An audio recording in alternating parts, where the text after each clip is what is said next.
Buenos días, queridos hermanos. Para los que estuvieron presentes el miércoles recién pasado en el culto de la Reforma, el momento de la predicación fue un poco turbulento.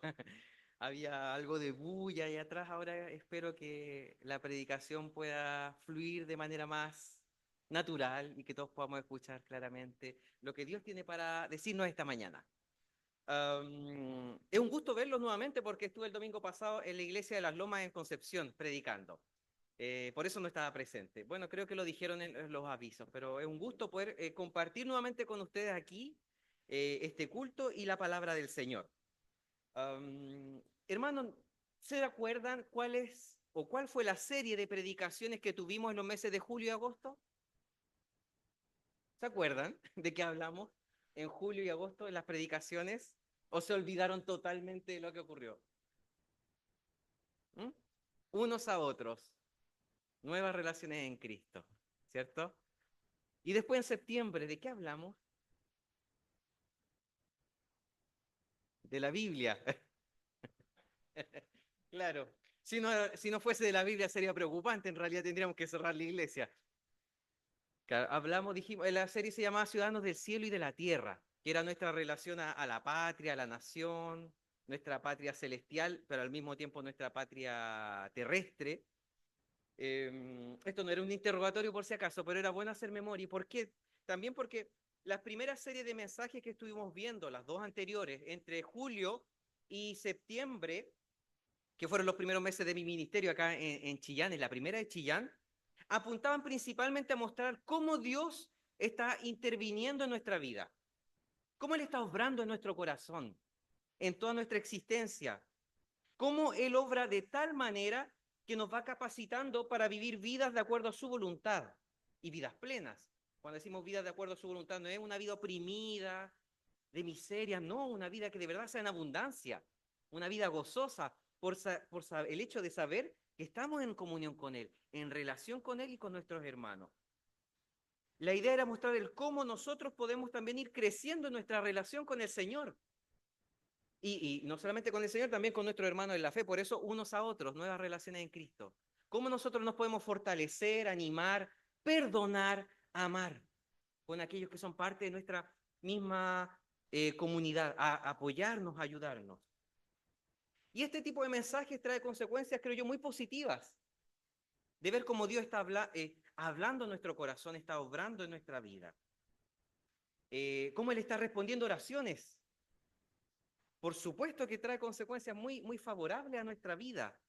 En las mismas reuniones de oración nosotros tenemos el privilegio, las que se hacen por Zoom o acá en presencial, tenemos el privilegio de escuchar testimonios de cómo el Señor está actuando, de cómo el Señor está respondiendo oraciones. De hecho, yo puse un mensaje en el grupo WhatsApp de oración hace un par de semanas a Dios, de semana atrás, que alabado sea el Señor, porque ocurrieron varias cosas seguidas, personas que consiguieron trabajo, hermanos, que consiguieron trabajo, algunos que se habían mejorado, hubo un par de nacimientos también en nuestra comunidad. Entonces vimos cómo Dios fue varias cosas muy seguidas, unas de otras, fue obrando de manera milagrosa y fue respondiendo oraciones.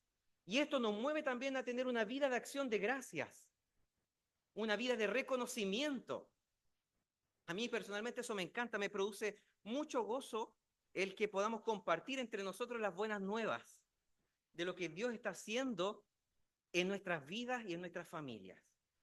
Pero aún así, hermanos, aún así, aunque esto es muy importante, hay algo que es mucho más importante que esta realidad, algo que es mucho mayor, que se encuentra por sobre lo que nosotros estamos viviendo ahora, sea positivo o doloroso. Algo que es mucho más fundamental, y es el tema de esta mañana, con el cual vamos a cerrar esta serie sobre la reforma. Hermanos, es muy probable que esta mañana entre nosotros se encuentran personas que están sufriendo. O sea, yo dudo que aquí, creo que los conté eran un poco más de 90, 90 y tantos. Dudo que aquí los 90 y tantos estamos totalmente felices, gozosos. La semana estuvo perfecta. No lo creo. Sería muy difícil, porque vivimos en un mundo caído.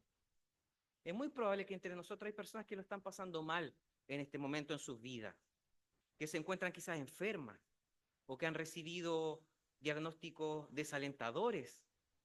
o que tienen problemas, conflictos familiares, que han venido acá esperando encontrar consuelo en este culto, en la predicación, esperanza, que han venido esperando ser fortalecidos en su fe frente a las circunstancias que están viviendo. Pero el tema de hoy no apunta directamente a ser animados frente a lo que estamos viviendo en este momento, sino algo mucho mayor. Con esto no estoy diciendo que el sufrimiento o las enfermedades no importan. No estoy relativizando, no estoy minimizando las enfermedades, el dolor, no, para nada. Por el contrario, claro que importan. Y el Señor nos fortalece en esas situaciones. Pero la Biblia da testimonio de algo mucho más importante que nuestras circunstancias presentes. Y es mucho más importante porque se trata de la roca sobre la cual estamos parados. De una u otra forma tiene consecuencias en nuestra vida. Es aquello donde nuestra vida encuentra sentido y en la gloria de Dios. De repente uno quiere escuchar en la predicación o viene a la iglesia esperando escuchar que hablen sobre nosotros. ¿Cómo yo me puedo sentir bien? ¿Cómo yo puedo salir de este agujero en el que me encuentro? ¿Cuáles son las respuestas que la palabra tiene para lo que estoy viviendo en este momento? Pero la gloria de Dios es mucho más importante que eso. Y los 4 versículos que leímos hace un par de minutos atrás son como el broche de oro, podríamos decir, como la guinda de la torta de esta gran presentación del Evangelio que hace el apóstol Pablo en la epístola a los Romanos del capítulo 1 al capítulo 11. Vemos esta gran presentación del Evangelio. Y aquí, al final, la guinda de la torta. Pero para entender por qué Pablo dice lo que está diciendo en estos últimos 4 versículos, debemos entender qué es lo que estaba diciendo antes. Cómo todo lo que venía diciendo llevó a este final glorioso que termina con el versículo 36. Pero ¿qué venía diciendo el apóstol Pablo en esta epístola? Él comienza diciendo que Dios se reveló en la creación, que Dios se reveló en la creación desde el inicio. Y yo cuando leo esta parte en Romanos 1, siempre pienso en el hecho de que es cosa que nosotros salgamos ahora de la iglesia, después del culto, salgamos y miremos alrededor. Claro, no el muro que está enfrente porque está más o menos feo, pero, pero que miremos alrededor. Todo lo que tenemos, que miremos el cielo, la naturaleza. Es inevitable darse cuenta que está impresa la grandeza de Dios en todo lo que estamos viendo. Todo lo que vemos nos revela que existe una realidad trascendente, que hay algo divino. De verdad tenemos que estar muy ciegos para no darnos cuenta de eso. Tendríamos que estar ciegos, con la mente muy entenebrecida. Yo no sé si a ustedes les ha pasado que cuando salen de vacaciones, si es que pueden salir, aunque sea por aquí en el sector, da lo mismo dónde, pero pueden ir quizás a la montaña, al campo, a la precordillera, sobre todo pienso aquí en Chile, a la precordillera o a la playa. ¿No les ha pasado que quedan maravillados con lo que ven? A mí me ha pasado sobre todo cuando uno va a la precordillera. Es impresionante ver las montañas, los ríos que caen, los bosques. Uno queda maravillado. Bueno, la Biblia tiene una explicación para eso. La Biblia dice que esto ocurre porque es Dios. No es simplemente porque es bonito, no, sí, es maravilloso, es hermoso, pero porque Dios manifiesta su poder en las obras de la creación. Esa es la explicación que da la Biblia. Es Dios que se está revelando en la creación, que se está haciendo de una u otra manera visible. Pero esta epístola también dice que aunque su grandeza era evidente, de hecho nosotros la vemos, salimos, nos damos cuenta de esta grandeza del Señor, y era evidente ante los ojos de todos, la humanidad decidió adorar a las criaturas antes que al Creador. Imagínense, Él se revela, Él se muestra cuán grandioso es, pero la humanidad dice, no me interesa. Yo prefiero adorar a aquello que ha sido creado y no a ti, que eres el Creador. La humanidad, dice Romanos al inicio, que ha decidido adorar a aquello que es finito, aquello que perece, que muere, antes que al Dios infinito. Y ahí está el problema. Ahí se produce el quiebre. Ahí encontramos la desconexión de la humanidad del hombre, del ser humano, con su creador, que es el dador de la vida. Yo cuando veo esto pienso, somos muy tontos. Somos muy tontos. Dios se revela, muestra su majestad y nosotros decidimos hacer caso omiso, dejarlo de lado por seguir aquello que Él ha creado.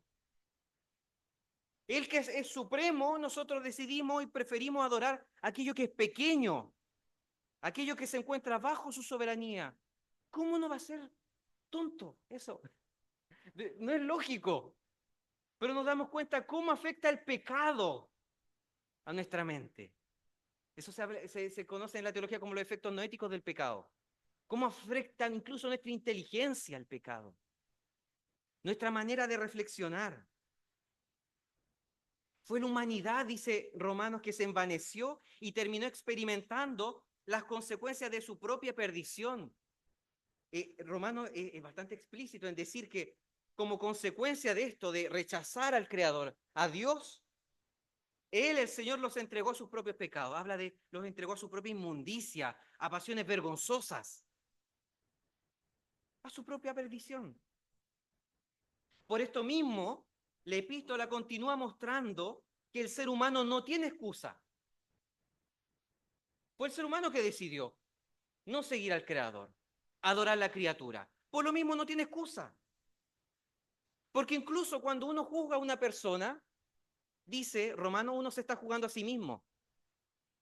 Uno trata de ponerse como la vara con la cual las cosas deben ser, o las personas deben ser medidas, pero en realidad uno hace exactamente lo mismo, dice el apóstol Pablo, también al inicio. Así que uno trata de condenar, o uno condena al otro, pero se condena al mismo tiempo a uno. Y dice el apóstol Pablo, todos, absolutamente todos, judíos y paganos, nos encontramos bajo el justo juicio de Dios. Que absolutamente nadie queda libre, nadie. Y muchas veces yo, frente a este tipo de verdades que vemos en el Evangelio, he escuchado ese tipo de preguntas, sobre todo de personas no cristianas, y dicen, ya, pero ¿y qué pasa con los pueblos que nunca escucharon hablar del Evangelio? Que nunca recibieron el Evangelio. ¿Qué pasa con aquellos a los cuales nunca, a las tribus, siempre el ejemplo, a las tribus que nunca se les habló de Dios? ¿Acaso están perdidos? Personas que preguntan eso, ¿acaso están perdidos? ¿Sería injusto Dios? Porque ni siquiera tuvieron la oportunidad de escuchar de estas buenas nuevas de salvación. ¿También están condenados? Bueno, la epístola a los romanos afirma que todas las personas, aunque sea de la tribu que está perdida allá en una isla donde nadie llega, todas las personas tienen las obras de la ley escritas en su corazón, impresas. Eso quiere decir que todas las personas tienen esta conciencia moral. Claro, en muchos casos está entenebrecida, pero tienen esta conciencia moral de saber qué es lo que es bueno y lo que es malo. Porque Dios lo dejó impreso en cada corazón.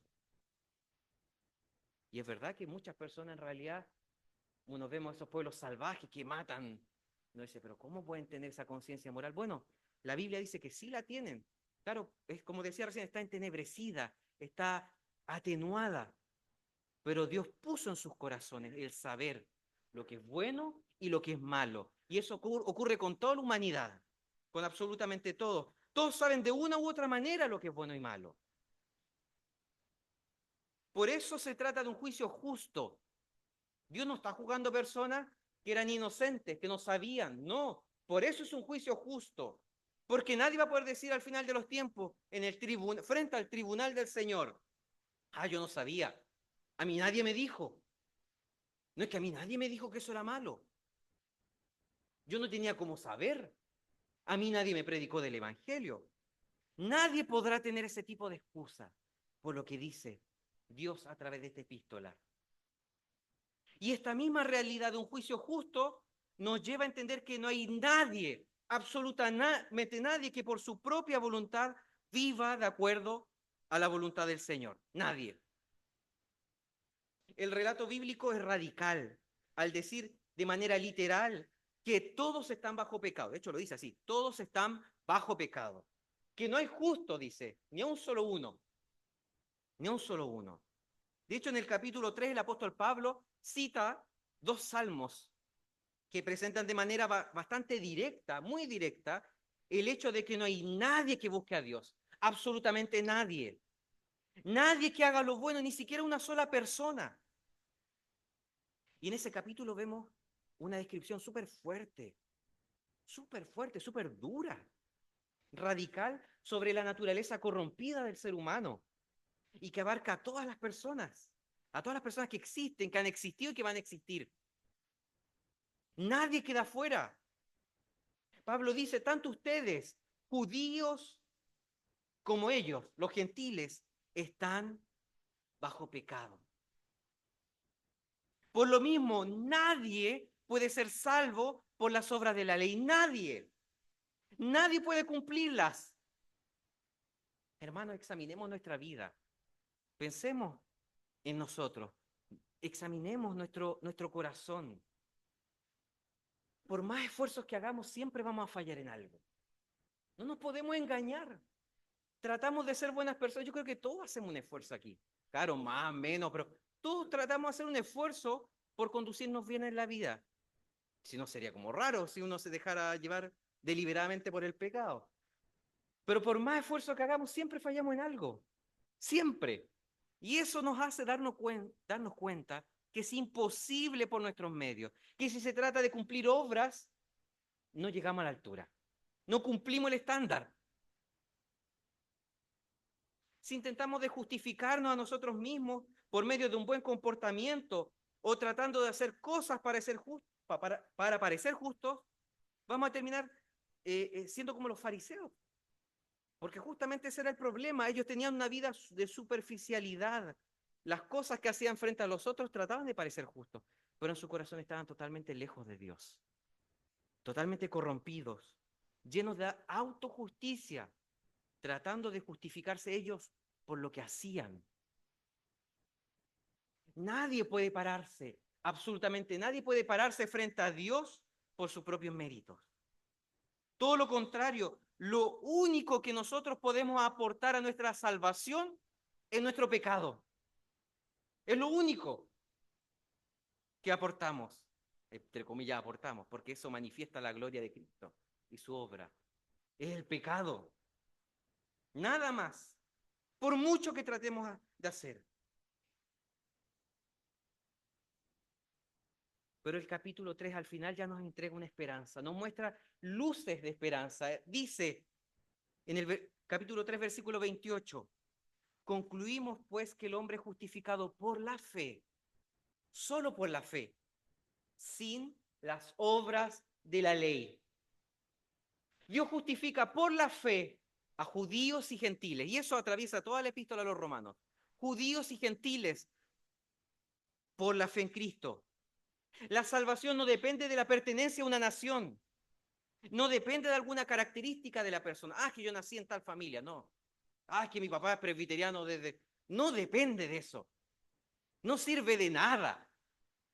No hay absolutamente nada en nosotros que pueda justificarnos ante Dios o que nos garantice la salvación. Ni siquiera haber nacido aquí en esta iglesia, haber crecido, haber hecho todo el proceso hasta hacerse miembro. No, nada en nosotros. Porque como ya lo hemos dicho, no hay absolutamente nada que nos permita pararnos frente a Dios por nuestros propios medios. Porque incluso la fe, uno podría decir, ya hay que ejercer la fe, pero incluso la fe es un regalo del Señor.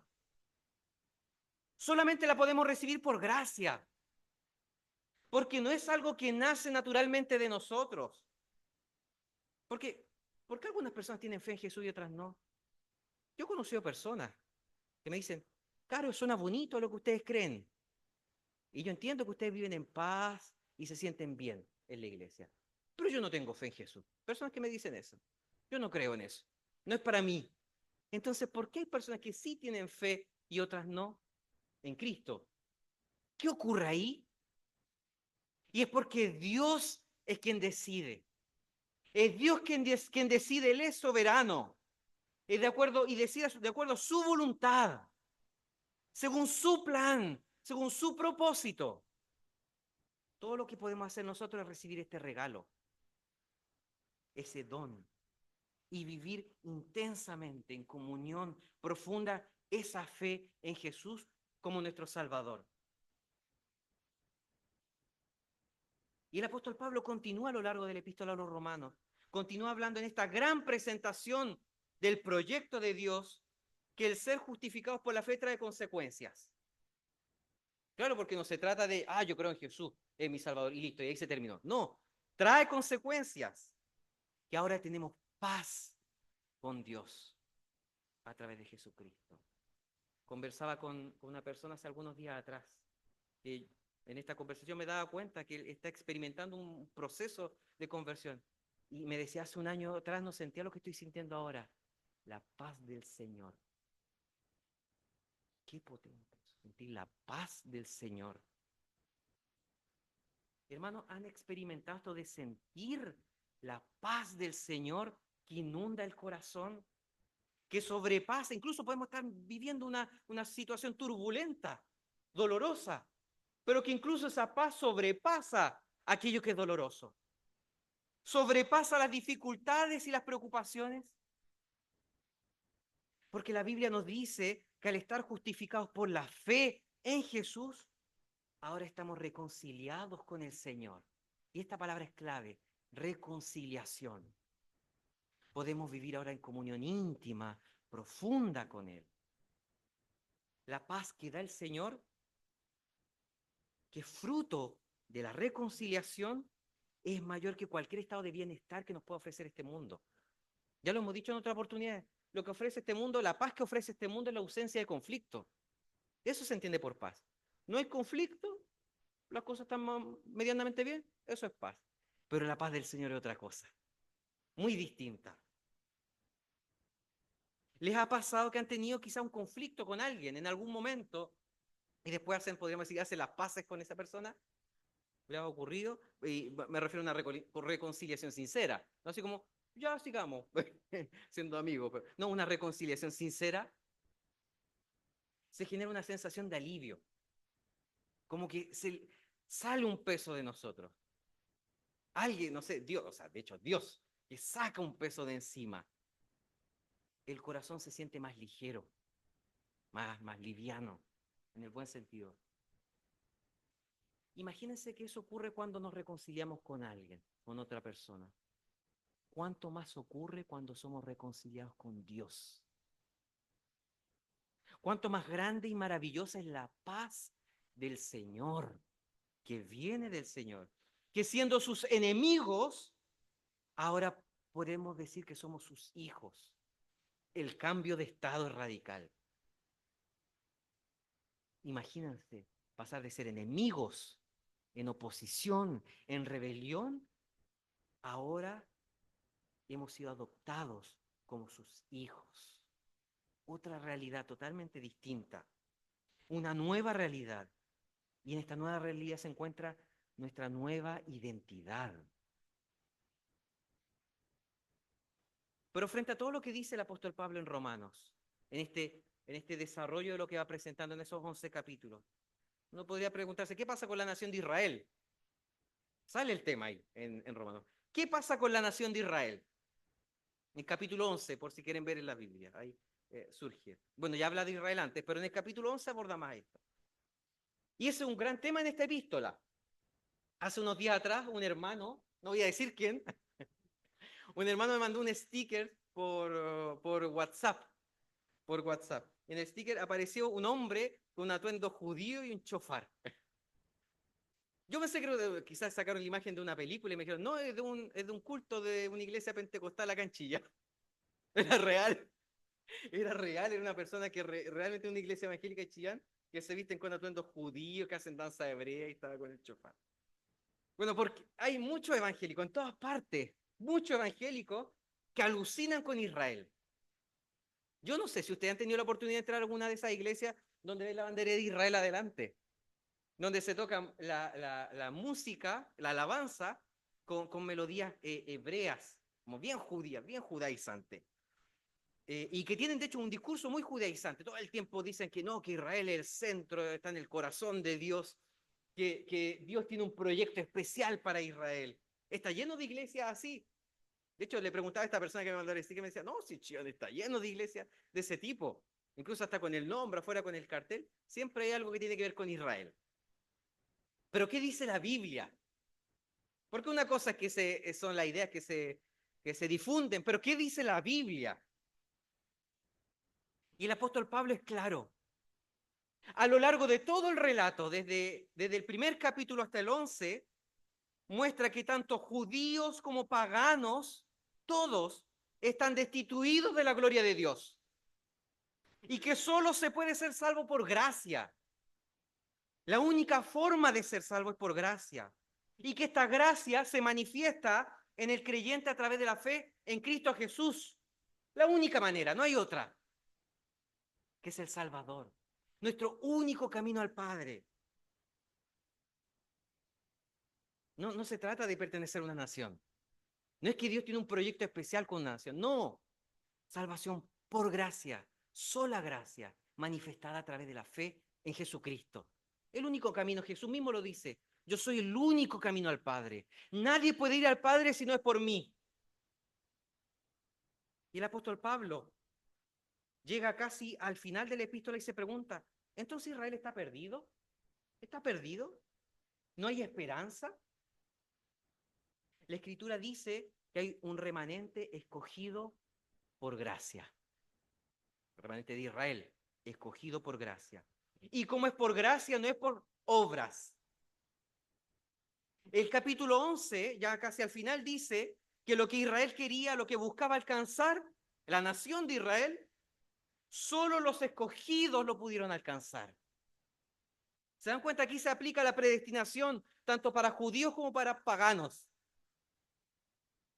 Lo que dice Dios a través del apóstol Pablo aquí es que él, Dios, no tiene un plan A para Israel y un plan B para el resto del mundo. No se trata de eso.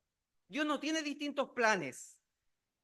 Él tiene un único plan que es perfecto y eterno y que ha venido desarrollándose a lo largo de todos los siglos y en el cual es soberano y llama por gracia.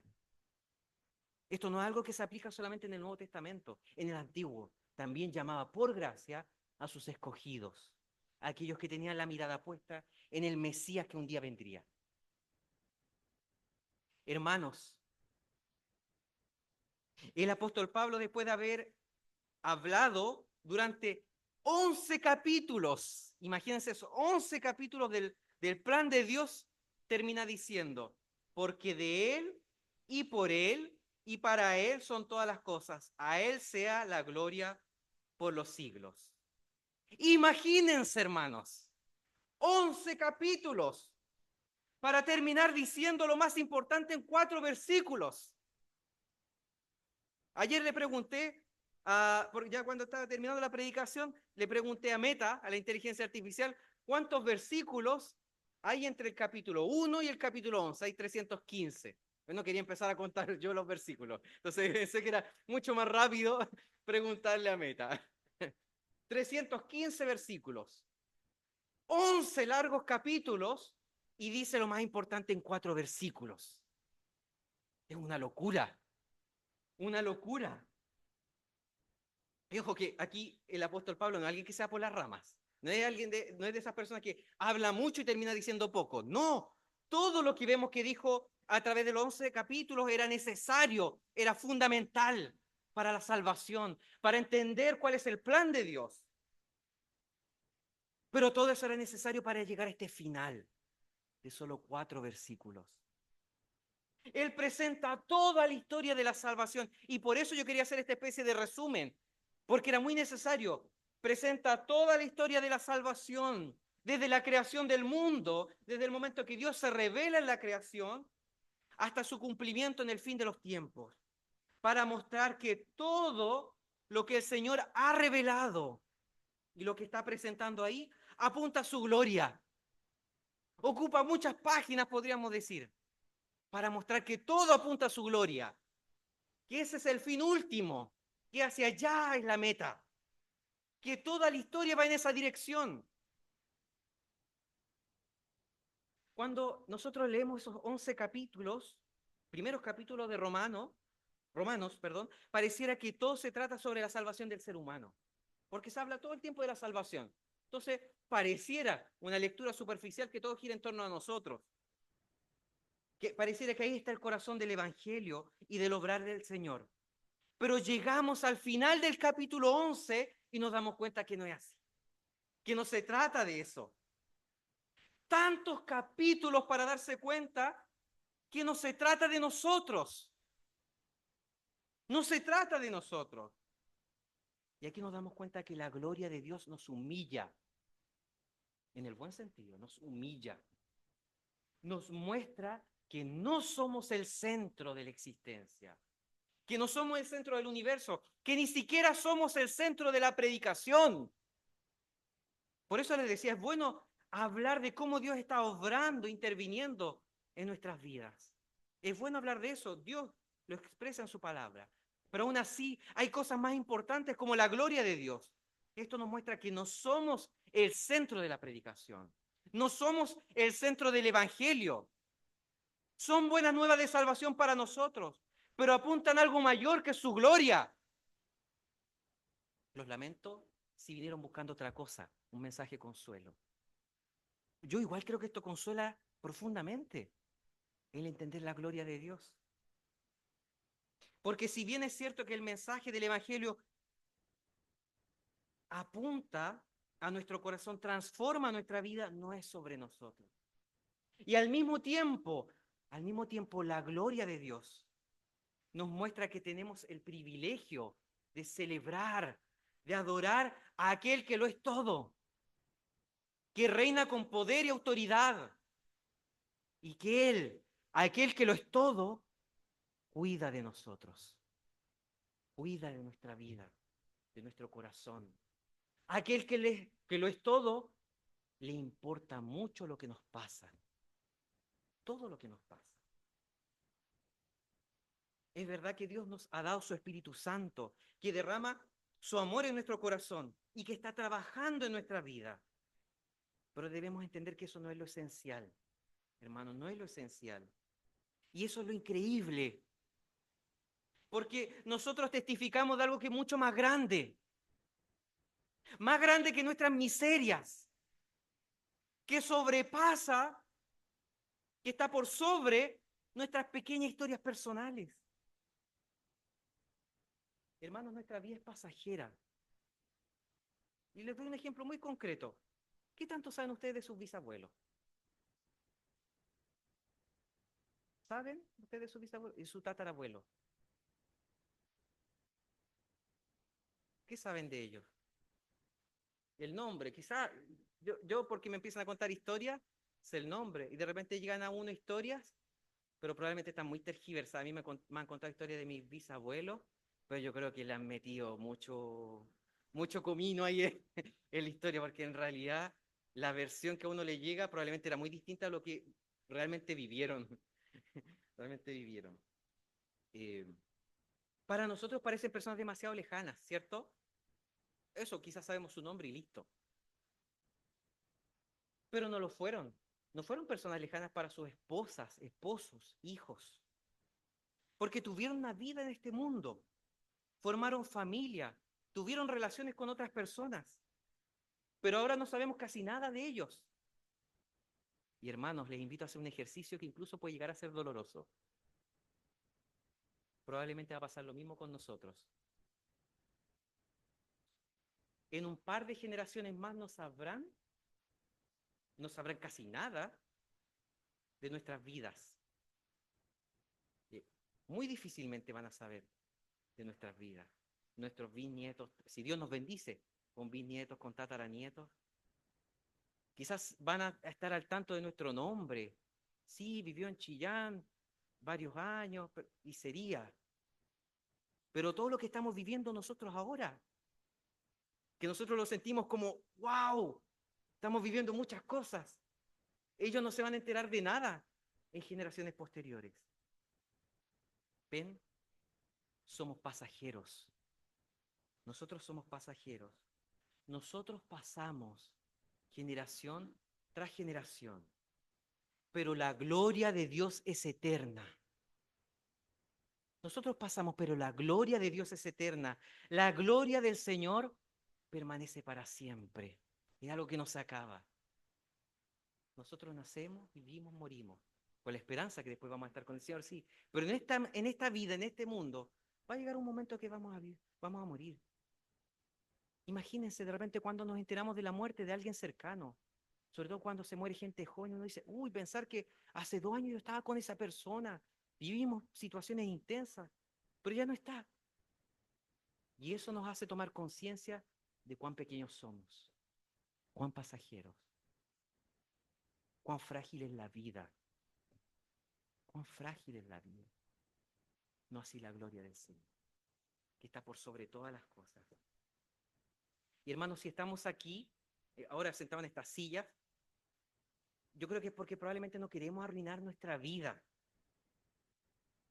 No queremos dedicarnos a cualquier cosa sabiendo que estamos arruinando nuestra vida, porque queremos adorar al único que merece toda la alabanza, al único que merece toda la adoración. Queremos, si estamos aquí, porque queremos construir nuestra vida sobre algo sólido. Por algo somos una iglesia y no somos simplemente un club, una asociación de las que hay aquí muchas que se juntan y son personas que se quieren y listo. Ser iglesia es mucho más que eso. Estamos aquí para celebrar la gloria del Señor, porque Él lo es todo y nosotros nacimos para glorificarlo. Y esto es impresionante, hermanos, porque nosotros no somos necesarios para su gloria. No, el Señor no nos necesita, pero Él decidió darnos el privilegio de poder vivir para esto. Él quiso que seamos vehículos, canales para ser glorificados. Él no lo necesitaba. De hecho, somos nosotros los que necesitamos esto. Vivir en conexión a Él, vivir para alabarle.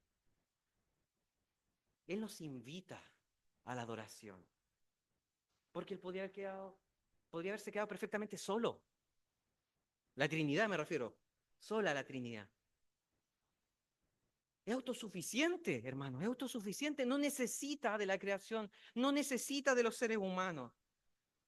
Pero nos da la inmensa oportunidad de poder vivir para Él, de poder servirle, de poder honrarle, alabándole como solo Él es digno. Hermano, ¿dónde estamos enfocando nuestra vida? ¿Estamos entendiendo esto, que en realidad existimos para adorarle y que no es una declaración teológica, hermanos, es una realidad espiritual? Que la única manera donde podemos encontrar sentido es en la adoración. Y cuando entendemos esto, nos damos cuenta que en la medida que vivimos para Él, somos animados y fortalecidos.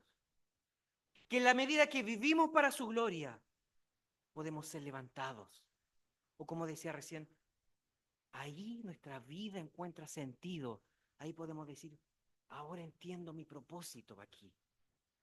Ahora entiendo por qué estoy aquí, hacia dónde voy. Que en la medida que nuestra vida es un acto de adoración, estamos viviendo realmente al propósito por el cual existimos. Por lo mismo, hermanos, es necesario preguntarnos, ¿nuestra vida está rindiéndole gloria más allá de lo que hacemos aquí? ¿Nuestras finanzas lo glorifican? ¿Nuestro trabajo? ¿Estamos viviendo nuestro trabajo de manera íntegra? ¿No con un pequeñito soborno por el lado? ¿O si tenemos trabajadores pagándole cotizaciones mínimas por el mínimo mientras le pagamos al trabajador un sueldo bastante más? ¿Estamos realmente cumpliendo una ética que le glorifica? ¿Lo estamos glorificando en nuestra manera, cómo tratamos a nuestras esposas? Ay, yo creo que ahí quedamos al debe. O a nuestros esposos también quedan al debe. O a nuestros hijos. ¿Lo estamos glorificando de esa manera?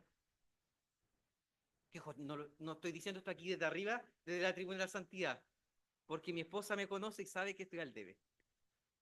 Así que no, incluyámonos todos. ¿Estamos glorificándolo? ¿Nuestras aspiraciones son buenas? ¿Nuestras prioridades lo honran? Aquello por lo cual vivimos, lo que es el motor de nuestra vida, es para el Señor? ¿O estamos viviendo para nosotros mismos? Hermanos, el Señor nos confronta a través de este tipo de preguntas, para que estemos examinando nuestra vida, no para llorar sobre la leche derramada, eso no sirve de nada, pero sí examinar nuestra vida. Porque realmente nos sirve de mucho estar aquí cantando, orando, escuchando la palabra, si no estamos viviendo toda nuestra vida para su gloria. Cuando digo toda nuestra vida, todas las áreas, todo lo que hacemos, que el Señor nos lleve al arrepentimiento si estamos fallando.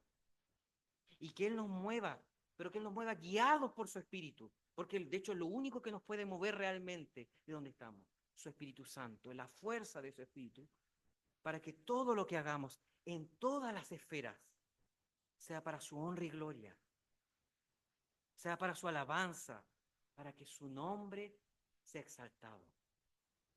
Oremos.